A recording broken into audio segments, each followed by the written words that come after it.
And now, a thought from man.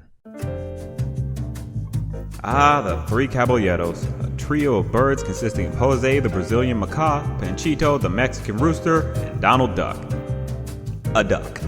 They were created by Disney in the 1940s as a means to reach out to a South American audience. They haven't had much publicity in terms of cartoons. The most notable thing they were in was House of Mouse.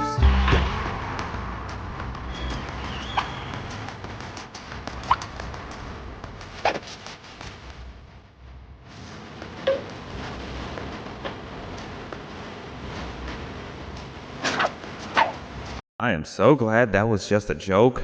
They're not the most utilized brand of Disney, but it's funny because Disney has decided to give them their own series called The Legends of the Three Caballeros. The only problem is, it's only available in the Philippines and only on an app called the Disney Life app. Think about that. That's just dumb. And it's weird because it's in English, so that's just the strange thing of it. But the thing about it is that it actually does something with the Caballeros. It gives them an overarching narrative and origin story about how they met. Before, they were just there to help gain an audience with South Americans and teach a little bit about their culture. They would still have a lot of fun playing off of each other and getting into silly hijinks, but it was more for reaching a new demographic and learning about a different culture. Here, there's an actual story to tell with these characters. It follows in the vein of those 80s to 90s cartoon Disney made that used an old property and based the story around it. It actually does feel like those old 80s and 90s shows. If it was animated in that style, it would fit right in. The show itself starts off with the trio in space fighting a giant purple six-horned space duck. Seems normal enough. At least it makes more sense than the Matrix movies.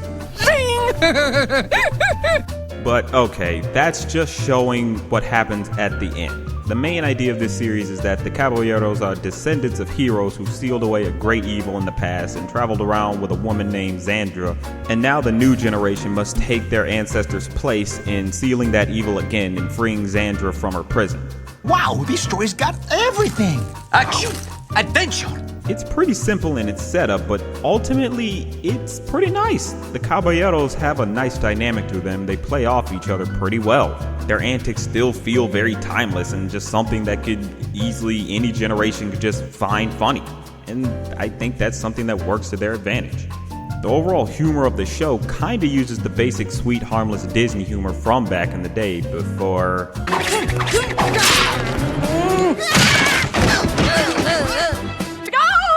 Naked. What? Oh, for sure. We're a naturalist club.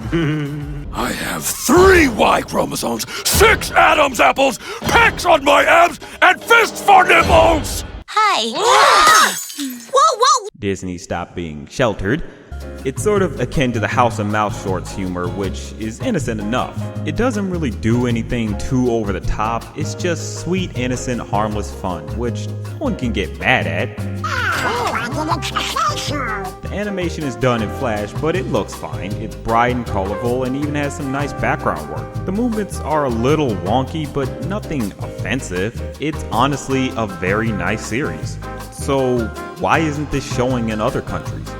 Well, there might be one possible reason for this series not showing in America or around the world, and that's because of oversaturation. They already have Mickey Mouse Clubhouse with Donald Duck, Mickey Mouse Shorts with Donald Duck, and DuckTales with Donald Duck. So they might be avoiding overusing Donald since people could end up getting sick of him a lot faster. But I still say just show it in other countries.